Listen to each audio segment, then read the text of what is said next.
Shalom, Jemaat GKMI Anugerah yang dikasihi dan mengasihi Tuhan Yesus. Kita berjumpa lagi pada hari ini untuk menyembah dan memuliakan nama Tuhan.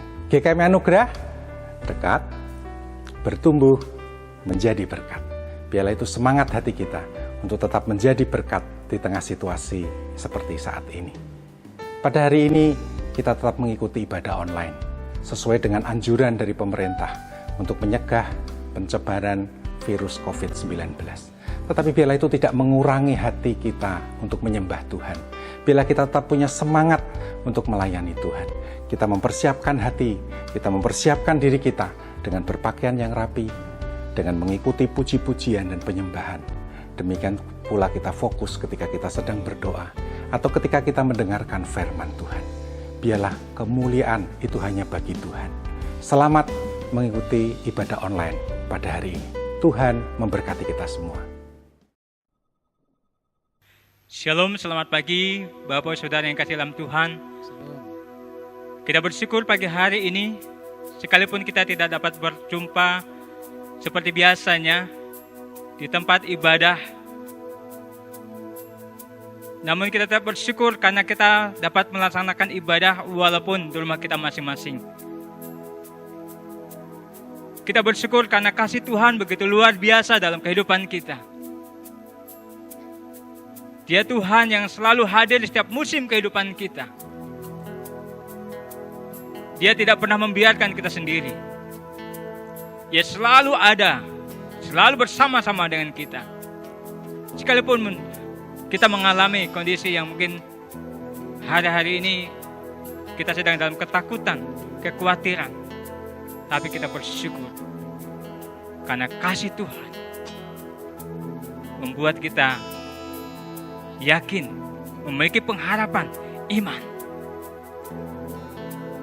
Karena itu Bapak Saudara, mari kita akan bersama-sama masuk dalam ibadah pagi hari ini dengan mengaku, dengan menyatakan bahwa Engkau ada bersama dengan kami, untuk kami dapat melewati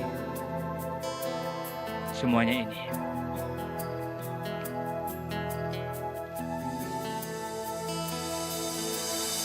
Engkau ada bersamaku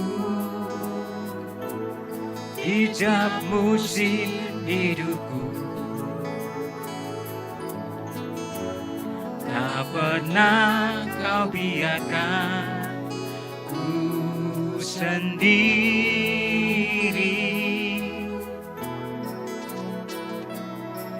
Kekuatan di jiwaku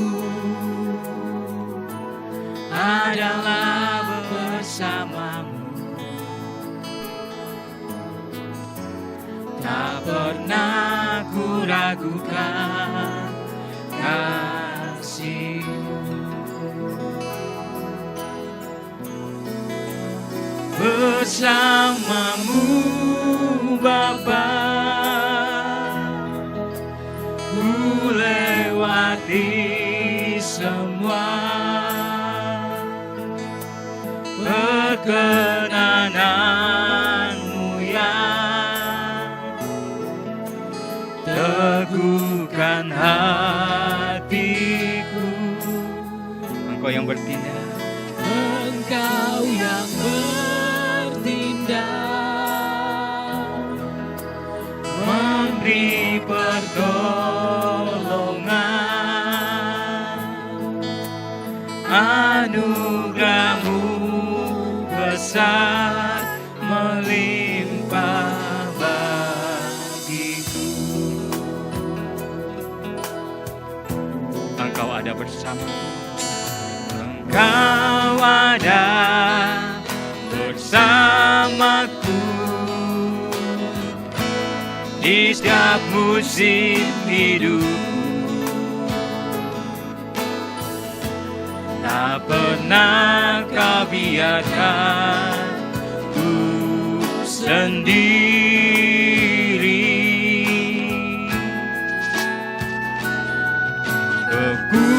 Kekuatan di jiwaku adalah bersamamu. pernah ku ragukan kasih-Mu.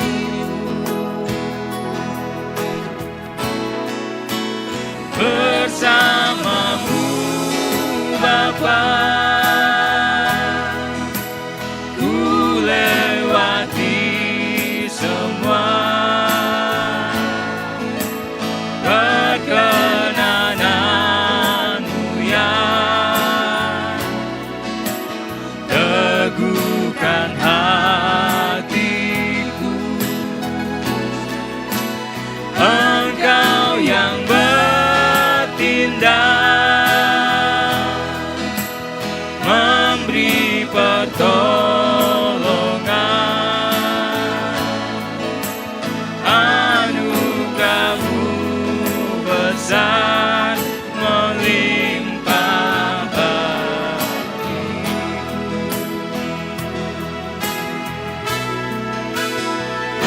Bersama-Mu Bapa, ku lewati semua perkenanan-Mu yang teguhkan hatiku. Engkau yang bertindak, memberi pertolongan. Anugerah-Mu besar melimpah bagiku. Bersama-Mu Bapa, ku lewati semua perkenanan-Mu yang teguhkan hatiku. Engkau yang bertindak, memberi pertolongan.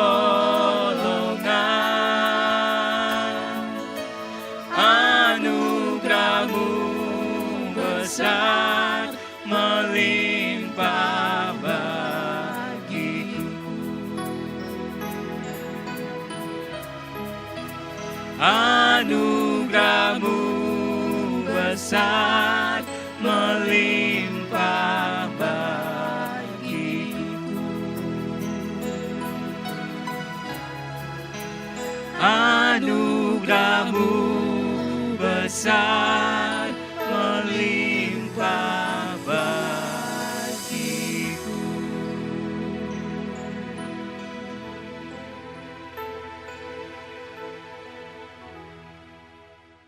Jemaat GKMI Anugerah yang terkasih dalam Tuhan Yesus Kristus, ibadah online kita di minggu yang ketiga pada bulan Mei ini kita mulai dengan pengakuan bahwa pertolongan kita datangnya dari Tuhan pencipta langit dan bumi, Tuhan yang tidak pernah meninggalkan pekerjaan tangannya. Turunlah atas saudara damai sejahtera dari Allah Bapa, dari Sang Putra Yesus Kristus, dan dari Allah Roh Kudus. Amin.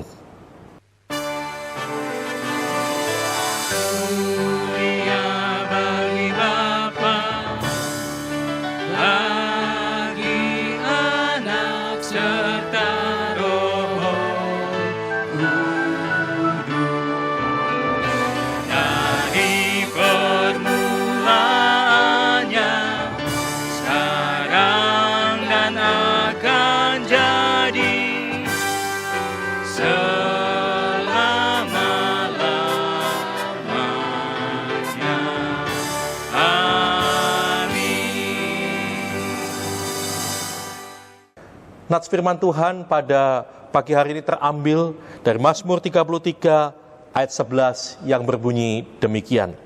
Tetapi rencana Tuhan tetap selama-lamanya, rancangan hatinya turun-temurun. Amin, amin, amin.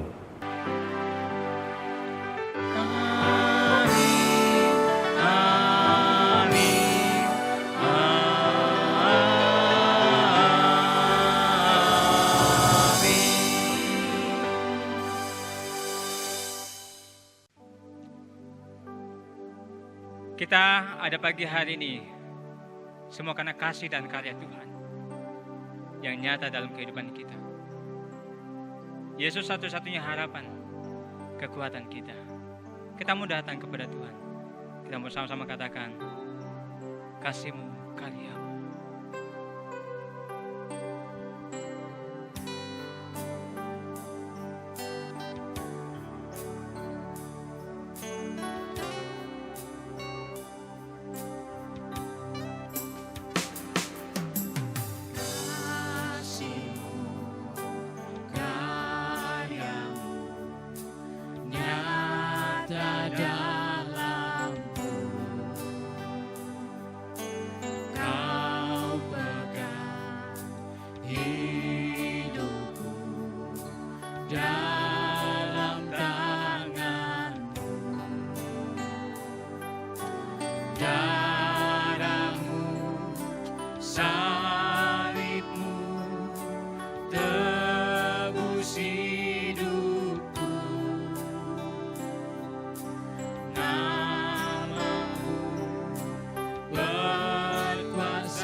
percaya, ku aman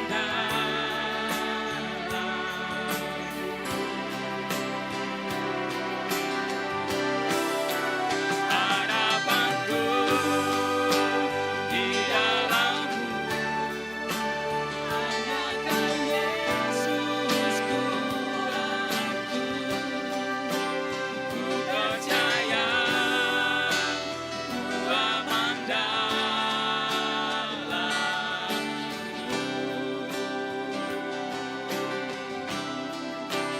Ku percaya, ku aman dalammu.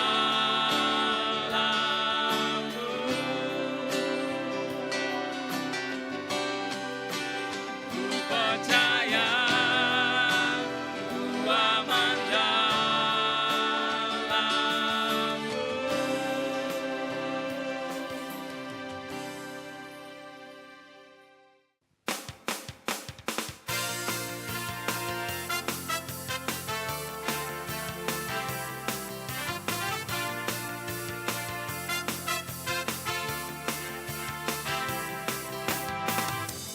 Yesus, Kau kekuatan di hidupku,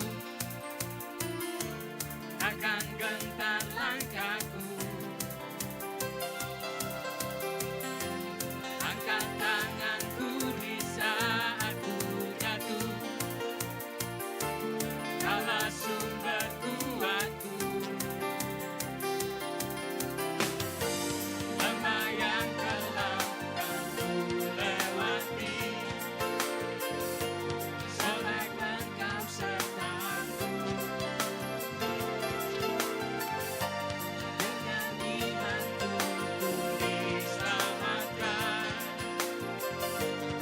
oleh kuasa Yesusku. Angkat tanganku, ku sorakan haleluya. Namamu berkuasa, surga bumi nyatakan. Angkat tanganku, nyatakan Kau hebat, Allah yang berkuasa, kuasa selamanya.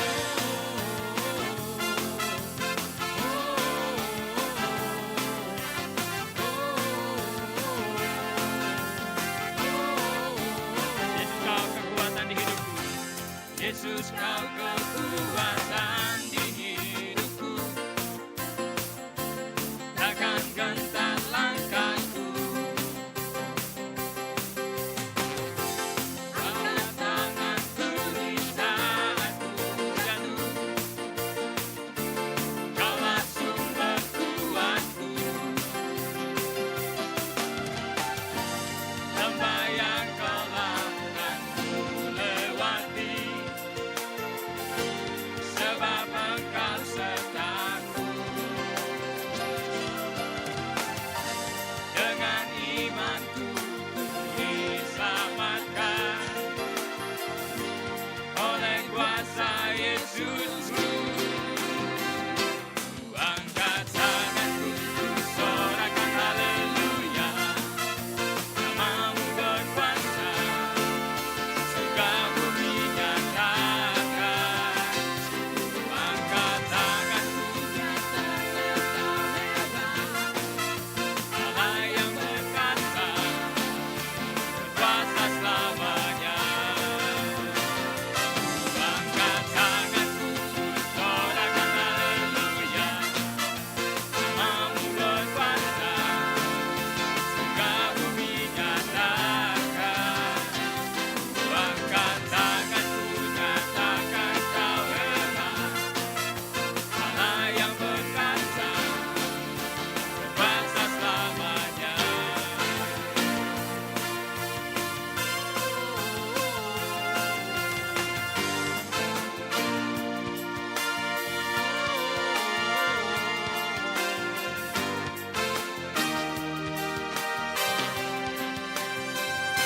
Ku angkat tanganku, ku sorakan haleluya. Namamu berkuasa, surga bumi nyatakan. Ku angkat tanganku, nyatakan Kau hebat,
dapat jalani hidupku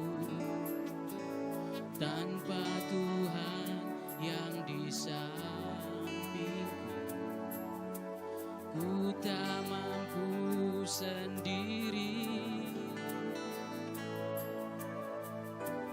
Engkaulah kuatku yang menopangku. Ku pandang wajah-Mu dan berseru, pertolonganku datang dari-Mu. Peganglah tanganku, jangan lepaskan. Kaulah harapan dalam hidupku. Sama-sama kita akan nyanyikan pujian ini kembali.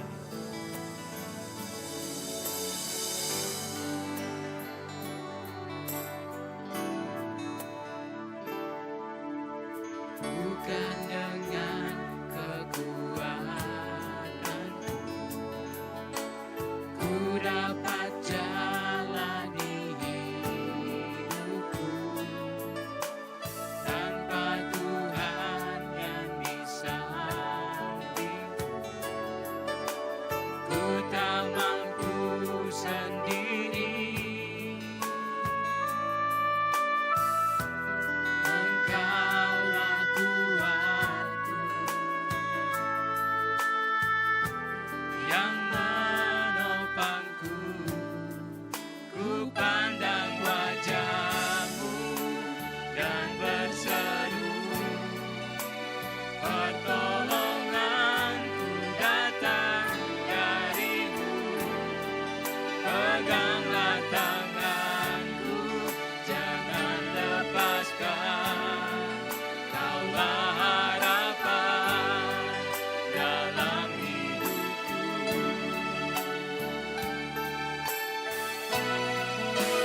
Pandang wajah-Mu dan berseru, pertolonganku datang dari-Mu. Peganglah tanganku, jangan lepaskan. Kaulah harapan dalam hidupku. Pandang wajah-Mu dan berseru, pertolonganku datang dari-Mu. Peganglah tanganku, jangan lepaskan. Kaulah harapan dalam hidupku. Kaulah harapan dalam hidupku. Kaulah harapan dalam hidupku.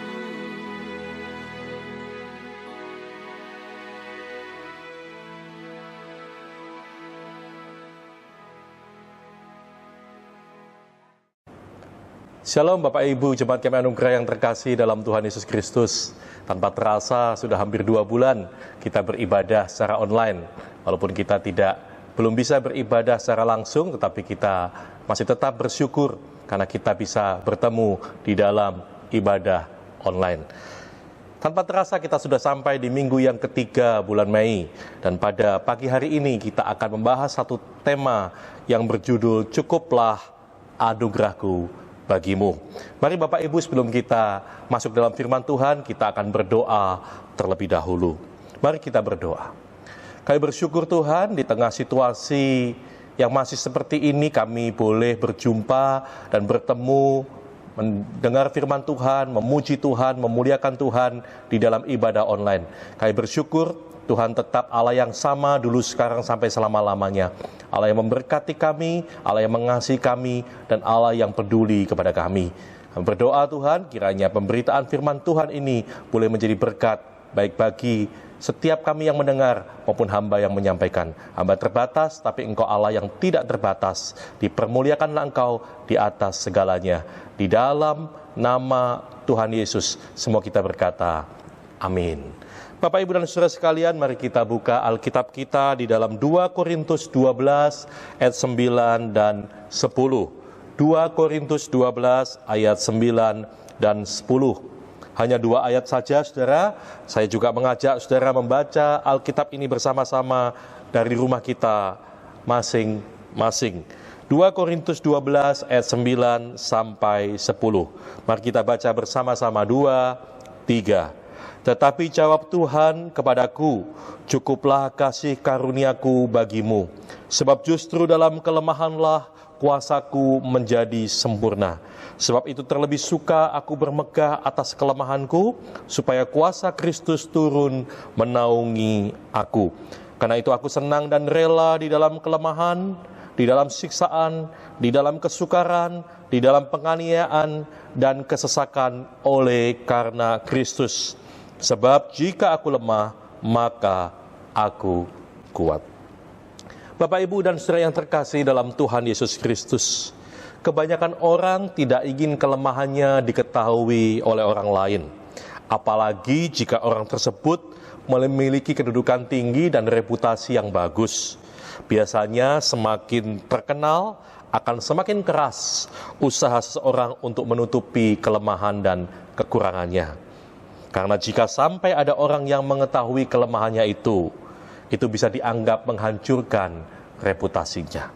Bapak, Ibu, dan Saudara sekalian, tetapi itu tidak berlaku dalam kehidupan Rasul Paulus.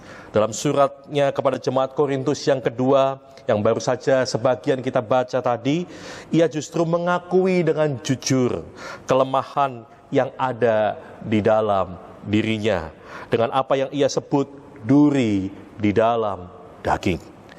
Ada banyak tafsiran tentang duri dalam daging ini. Ada yang mengatakan itu adalah penyakit mata yang kronis yang dialami oleh Paulus. Tetapi ada juga yang menafsirkan bahwa itu adalah kelemahan yang lain. Paulus menyebut duri dalam dagingnya sebagai seorang utusan iblis yang menggocohnya. Kalimat ini menyiratkan bahwa duri itu mempunyai potensi untuk membuat Paulus jatuh ke dalam dosa. Sebagaimana setan lebih menyenangi kegelapan daripada terang, kenajisan daripada kesucian, dan kesombongan daripada kerendahan hati. Kelemahan yang diakibatkan oleh adanya duri dalam daging itu menjadi daerah rawan dalam diri Rasul Paulus yang dapat menyebabkan dia jatuh di dalam dosa. Karena itu Paulus menceritakan bagaimana ia memohon dengan sangat kepada Tuhan untuk mengambil duri itu di dalam hidupnya. Bahkan tidak cuma sekali, Saudara, tetapi Paulus memohon sampai 3 kali. Bagi Saudara dan saya 3 kali hanya sebuah jumlah, tetapi tidak bagi orang Yahudi. 3 kali menunjukkan suatu kesungguhan, suatu jumlah yang menunjukkan sebuah kesungguhan. Itu artinya Paulus hendak berkata bahwa ia sudah berdoa secara sungguh-sungguh supaya duri dalam daging itu diambil oleh Tuhan. Tetapi firman Tuhan berkata, tetapi jawab Tuhan kepada Paulus, cukuplah kasih karuniaku bagimu. Bapak, Ibu, dan Saudara yang terkasih dalam Tuhan Yesus Kristus, bayangkan seorang rasul yang dipakai Tuhan secara luar biasa. Bahkan di dalam Kisah Rasul pasal 19 ayat 12 dikatakan, sapu tangan yang didoakan oleh Paulus bisa menyembuhkan orang. Tetapi mengapa justru doanya seakan-akan tidak dikabulkan oleh Tuhan? Bukankah ini bisa menyebabkan orang menyangka Paulus kurang iman? Atau mengalami hukuman dari Tuhan karena dosa-dosanya? Kita perlu bersyukur karena Rasul Paulus menceritakan pergumulan serta jawaban yang ia terima dari Tuhan. Mengapa demikian? Karena kita bisa belajar dari kehidupan Rasul Paulus. Ada 2 hal pada pagi hari ini yang akan kita lihat, Saudara. Yang pertama, poin yang pertama, kita diajar untuk tidak menjadi orang yang suka meninggikan diri. Dalam 2 Korintus 12 ayat ke-7 dikatakan, dan supaya aku jangan meninggikan diri karena penyataan yang luar biasa itu. Maka aku diberi suatu duri dalam dagingku, yaitu seorang utusan iblis untuk menggocok aku, supaya aku jangan meninggikan diri. Sebagai orang yang sudah banyak berkorban dalam pelayanan, mendapat penglihatan hebat, dan mengadakan berbagai mujizat, sangat mudah tentunya bagi Rasul Paulus untuk menjadi sombong. Untuk mencegah timbulnya kesombongan dalam diri Paulus, jika kita mundur sedikit pada ayat yang pertama, Paulus menulis, "Aku harus bermegah, sekalipun hal itu tidak ada faedahnya." Paulus mengerti bahwa bermegah itu tidak ada faedahnya, dan sesungguhnya ia tidak mau melakukan itu. Tetapi dalam keadaan ini, saudara, ia terpaksa melakukannya untuk membela diri dari tuduhan guru-guru palsu yang ada di kota Korintus. Isu tentang kelemahan Paulus yang disebarkan oleh guru-guru palsu di sana menggoyangkan keberadaan Paulus sebagai seorang rasul. Mereka berkata bahwa ia terlalu lemah dan tidak pantas menjadi seorang rasul. Sehingga Rasul Paulus berkata dalam sebuah suratnya, dia berkata, surat-suratnya memang tegas dan keras, tetapi bila berhadapan muka, sikapnya lemah dan perkataannya tidak berarti. Paulus tahu apa yang mereka bicarakan tentang dirinya.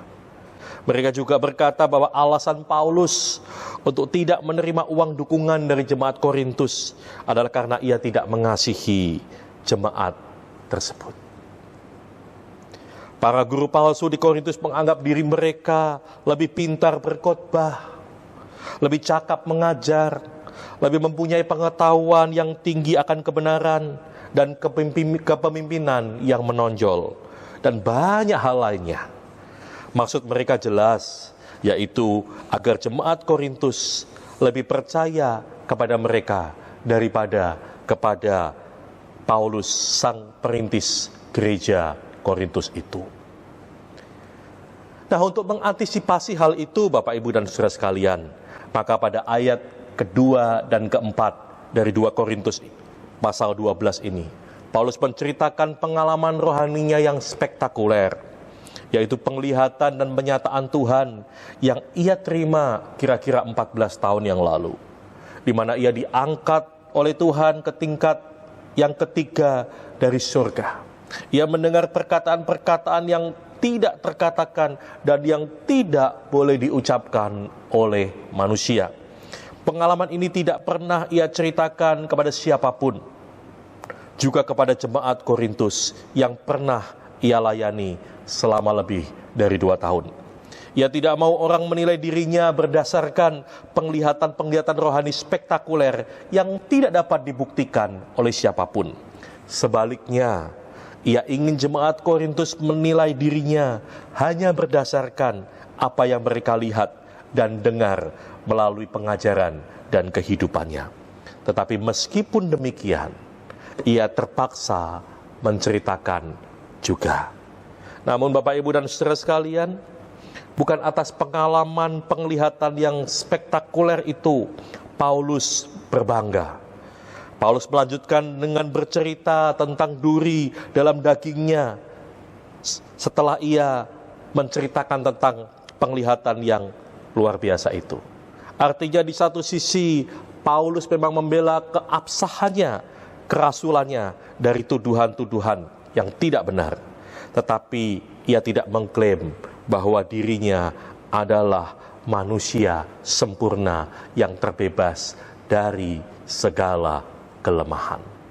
Bapak, Ibu, dan saudara sekalian yang terkasih dalam Tuhan Yesus Kristus, pelajaran kedua yang kita dapatkan dari perikop ini adalah justru kasih karunia Tuhan itu bekerja sempurna dalam kelemahan hamba-Nya. Di ayat yang ke-9, Rasul Paulus berkata, "Tetapi jawab Tuhan kepadaku, cukuplah kasih karuniaku bagimu, sebab justru dalam kelemahanlah kuasaku menjadi sempurna. Sebab itu ia terlebih suka dan bermegah atas kelemahanku, supaya kuasa Kristus turun menaungi aku." Pada mulanya Paulus tidak mengerti alasan mengapa Tuhan menaruh duri dalam dagingnya. Namun setelah ia memohon dalam doa kepada Tuhan, dan sepertinya Tuhan menolak mengangkat duri tersebut, Paulus mulai melihat duri itu dalam perspektif Allah. Yaitu sebab justru dalam kelemahanlah kuasaku menjadi sempurna.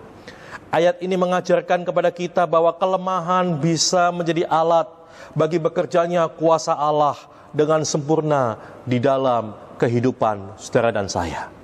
Pada waktu kita merasa kuat, kita tidak akan menyadari betapa besarnya kita memerlukan kuasa Tuhan. Kebutuhan itu baru akan muncul ketika kita di dalam keadaan yang tidak berdaya. Semakin kita lemah, semakin kita bergantung kepada Allah, dan semakin leluasa kuasa Allah bekerja di dalam kita. Dalam 2 Korintus pasal 4 ayat 7, Rasul Paulus melukiskan dirinya sebagai bejana tanah liat yang tidak mempunyai kekuatan apa-apa. Dan ia berkata bahwa kekuatan yang melimpah-limpah itu berasal dari Allah dan bukan dirinya. Semakin lembut tanah liat itu, maka semakin mudah sang penjunan membentuknya menjadi bejana yang sesuai dengan keinginannya. Atas dasar itulah Paulus berkata, sebab itu terlebih suka aku bermegah atas kelemahanku, supaya kuasa Kristus turun menaungi aku. Dengan kalimat ini bukan berarti Paulus menikmati kelemahan yang ada padanya, atau bermain-main dengan pencobaan yang dapat membuatnya jatuh. Sebaliknya, yang ia nikmati adalah kuasa Kristus yang bekerja menaungi dan mengontrol pada saat keadaannya lemah, tak berdaya dan bergantung penuh kepada Tuhan. Jadi duri yang sengaja dipancang oleh Allah dalam daging Paulus bukanlah untuk menjatuhkannya, tetapi sebaliknya, justru duri itu menjadi tiang penyangga yang Allah sediakan untuk menopang Paulus agar tidak jatuh. Duri itu bukan untuk membatasi pelayanan Paulus, tetapi sebaliknya untuk membebaskan dari kesombongan. Duri itu bukan mempermalukan dan mengurangi wibawanya sebagai seorang pemimpin, tetapi untuk menyadarkan Paulus akan realita kemanusiaannya yang serba terbatas dan mendorongnya untuk bergantung sepenuhnya kepada kasih karunia Allah. Kasih karunia itu sendiri sering berarti kebaikan Allah yang melimpah dalam diri kita. Bisa juga berarti pengampunan yang kita peroleh meskipun kita tidak layak mendapatkannya. Tetapi jika dihubungkan dengan kuasa, itu bisa juga berarti kekuatan yang Allah berikan kepada orang percaya yang memampukannya mengatasi setiap pencobaan yang datang dalam kehidupannya. Bapak, Ibu, dan saudara sekalian, kita banyak menemukan contoh tokoh-tokoh iman di dalam Alkitab yang dipakai Allah secara luar biasa justru ketika ia dalam kelemahan. Musa misalnya, Tuhan tidak pernah memakai Musa secara luar biasa ketika ia menjadi pangeran di Mesir. Tetapi ketika ia telah menjadi seorang buronan, menjadi seorang gembala tak bernama, dan bahkan ketika fisiknya tidak bisa lagi diandalkan, serta merasa diri tidak pandai bicara, dalam kelemahan itulah kuasa Allah dinyatakan sempurna, dan Musa menjadi alat yang luar biasa. Allah juga memilih Daud dalam keadaan yang tidak pernah diperhitungkan oleh banyak orang. Bahkan termasuk keluarga terdekatnya, yaitu ayah dan kakak-kakaknya, tidak pernah memandang kepada Daud. Tetapi justru dalam kondisi itulah Tuhan memunculkan Daud menjadi alat Tuhan yang luar biasa. Jika kita melihat di dalam perjanjian baru, kita bisa mendapati bahwa Yesus tidak memilih murid-murid yang mempunyai kepandaian yang luar biasa. Tetapi sebaliknya, Ia justru memilih orang-orang yang sederhana, nelayan, bahkan pemungut cukai, untuk menjadi muridnya, untuk mengabarkan Injil ke seluruh dunia. Bapak, Ibu, dan saudara sekalian, saya juga pernah mendengar satu kisah yang luar biasa tentang seorang yang sering disebut sebagai komponis terbesar yang ada di dunia ini, yaitu Ludwig van Beethoven. Mungkin tidak banyak yang tahu bahwa di usia menjelang 30 tahun, Beethoven mengalami masalah dalam pendengarannya yang mengakibatkan ia mengalami ketulian total. Saudara bayangkan bagaimana terpukul dan frustasinya seorang komponis muda yang tidak bisa lagi memiliki pendengaran. Dalam kesedihannya, Beethoven menulis, "Aku merasa sepi, sangat sepi, tetapi aku merasa Tuhan begitu dekat."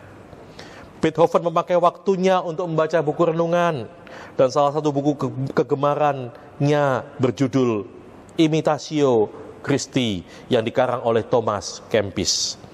Beethoven tahu bagaimana ia harus berdoa dan hubungannya dengan Allah sangatlah dalam dan pribadi. Di tengah-tengah rasa frustasi dan kecil hati, Beethoven berpaling kepada Allah, sang sumber kekuatan itu, sehingga ia bisa berkata, "Aku menempatkan seluruh keyakinanku di dalam kebaikan-Mu yang kekal, ya Allah. Jiwaku akan bersukacita di dalam Engkau. Jadilah gunung batuku, terangku, dan kepercayaanku selama-lamanya." Sejarah mencatat, walaupun Beethoven mengalami ketulian total, namun ia tetap produktif sepanjang hidupnya dan menghasilkan begitu banyak simfoni, oratorio, opera, dan sonata piano yang sangat menakjubkan.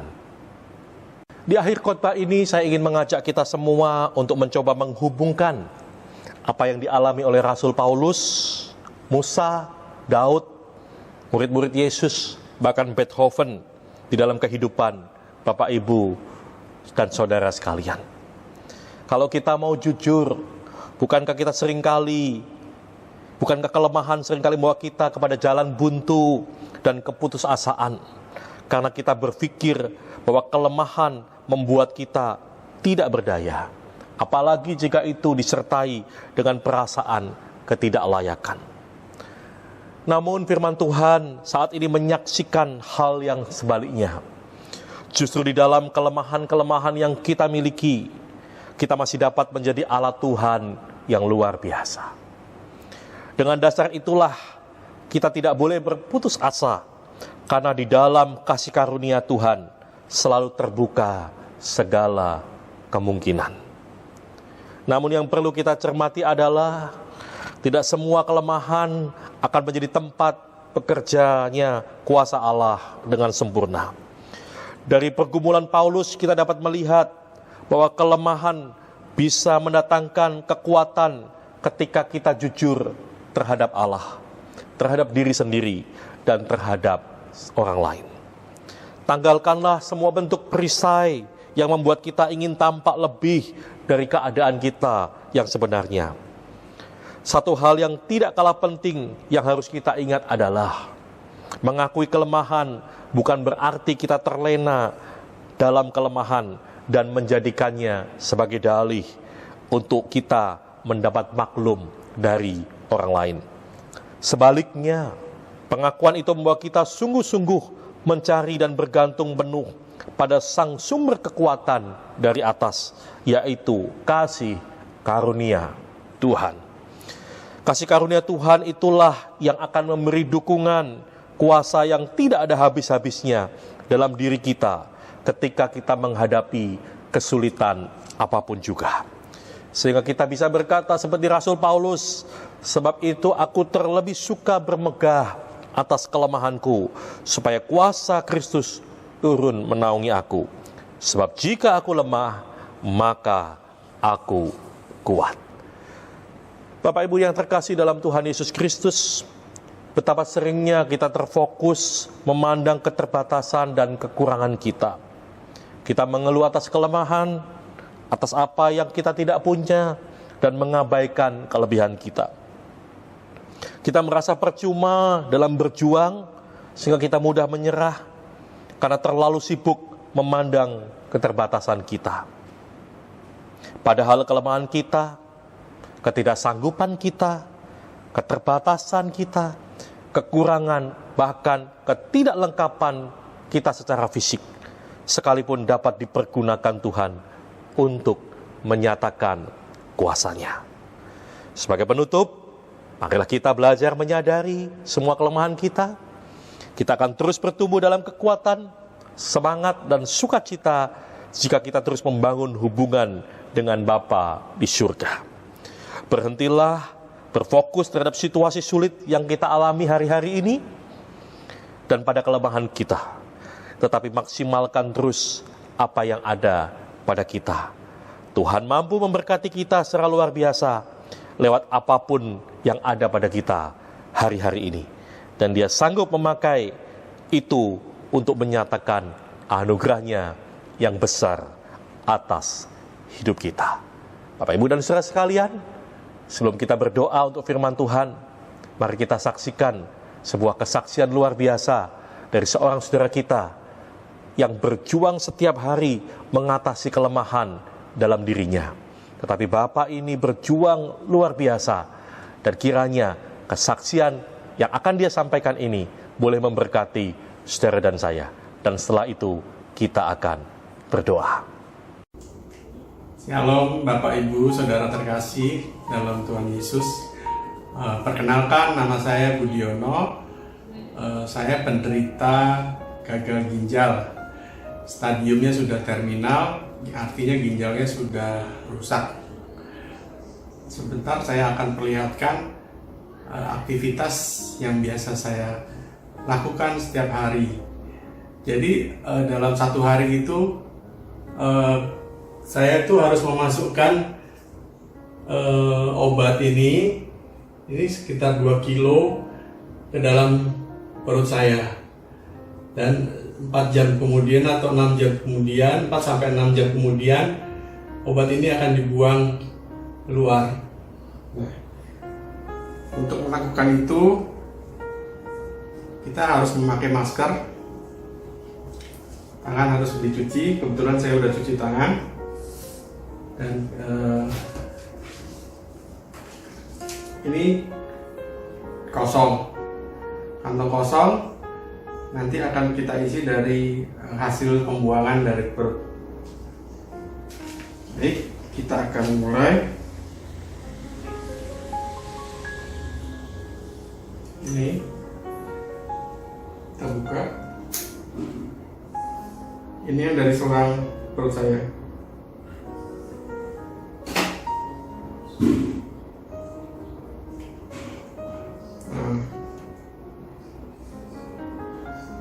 Kita lihat mengalir. Ya. Jadi obat ini kalau Bapak Ibu berpikiran bahwa diminum itu tidak benar, itu harus dimasukkan ke dalam perut. Saya menderita sakit ini sekitar 8 tahun yang lalu. 8 tahun yang lalu itu begitu mendapat kabar ini, saya masih optimis, masih bisa sembuh. Cuman kok hari ke hari makin kesini, itu kreatininnya makin lama, akhirnya malah lompat. Dari terakhir 5, langsung 7, 8, 9, 10, sampai terakhir 13. Dalam kondisi itu, saya langsung divonis untuk cuci darah. Saya nggak berpikiran untuk ini dulu gitu loh. Kita cuci darah dulu, karena itu yang biasanya umum dilakukan oleh pasien-pasien gagal ginjal. Jadi ini dioperasi, dibikin Simino untuk jalur cuci darah, ya. Kemudian begitu divonis untuk cuci darah itu sebenarnya tidak mudah ya Bapak Ibu ya. Buat kami ini pasien gagal ginjal itu, ini sebenarnya cuma perpanjangan waktu. Dalam artian bukan berarti mengganti fungsi ginjal itu dengan cuci darah atau dengan ini. Itu cuma memperpanjang hidup, ya.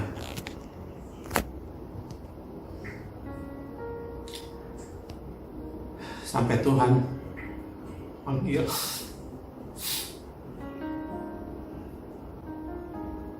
Yang saya lakukan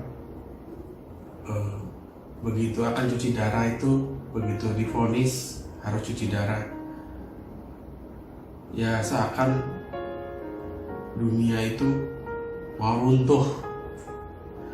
Ya orang-orang kira pasti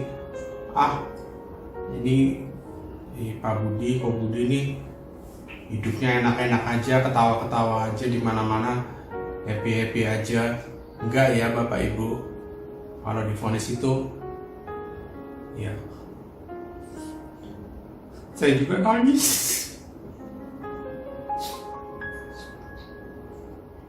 Mengingat anak-anak saya masih kecil. Waktu itu Alen baru umur 9 tahun. Apalagi Nik baru 5 tahun. Masih jauh sekali gitu.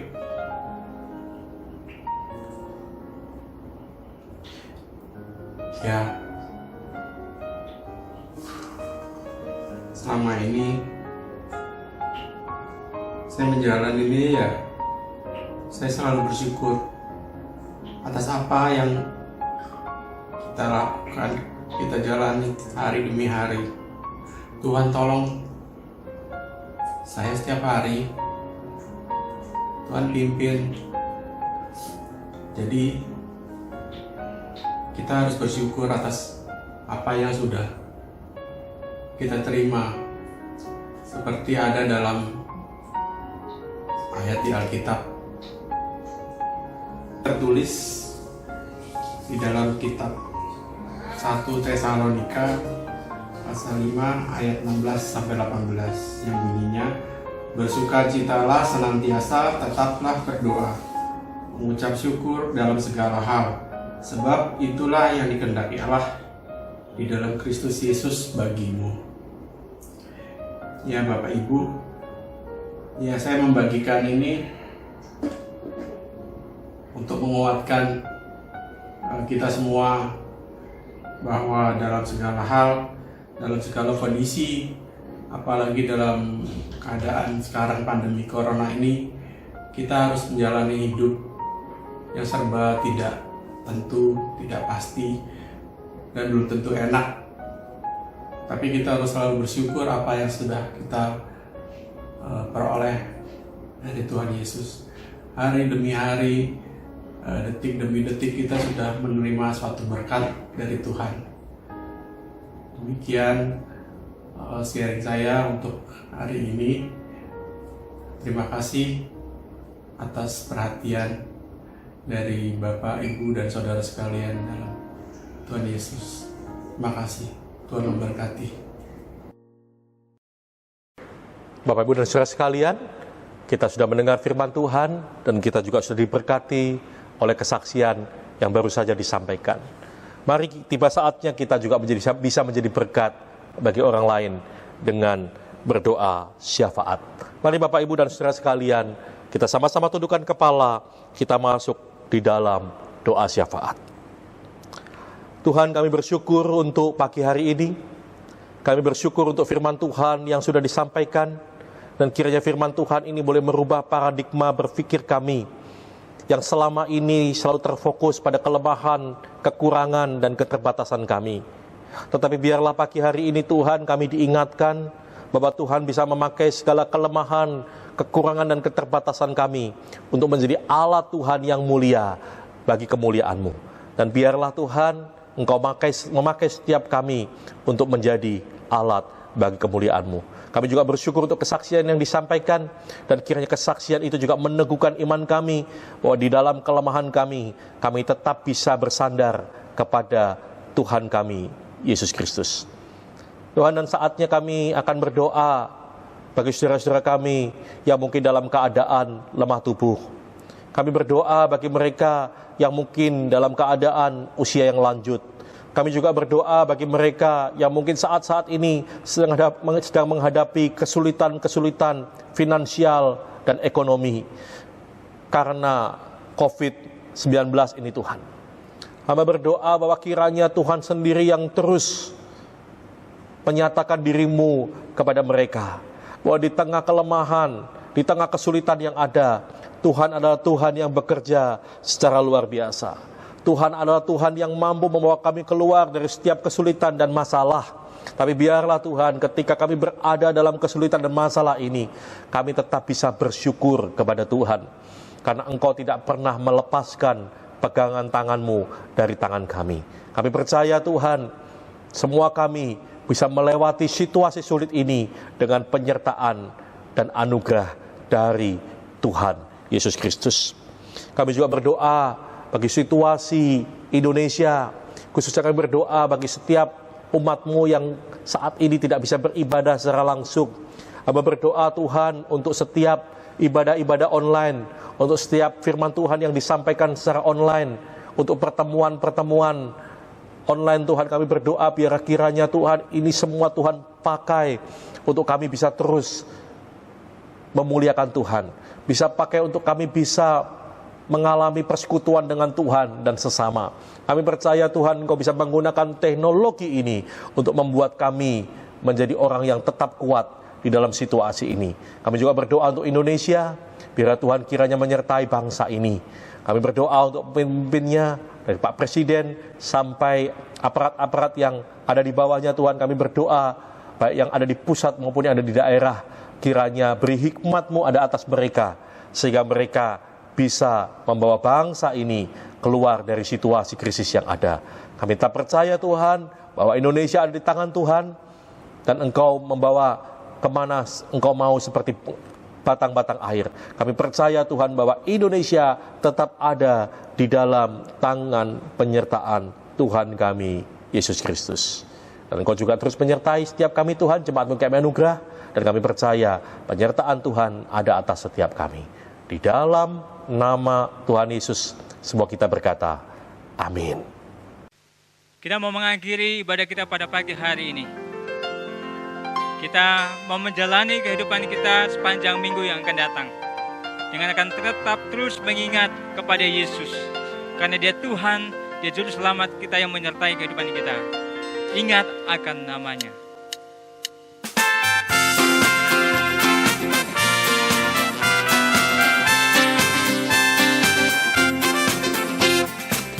Ingat akan nama Yesus, kau yang susah dan sedih. Nama itu menghiburmu, mana saja kau pergi.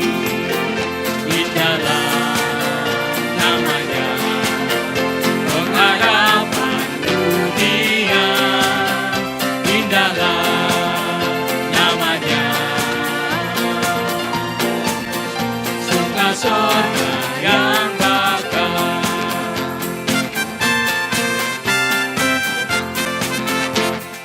Bawa nama Tuhan Yesus, itulah perisaimu. Bila datang pencobaan, itu yang menolongmu. Indahlah, indahlah namanya, pengharapan dunia. Indahlah, indahlah namanya, surga surga yang bakal. Lagu nama Yesus, kita berkembang. Bila kita dirangkulnya, sukacita pun besar. Indahlah, indahlah namanya, pengharapan dunia. Indahlah namanya, suka surga yang kekal. Indahlah namanya, pengharapan dunia. Indahlah namanya, suka surga yang kekal.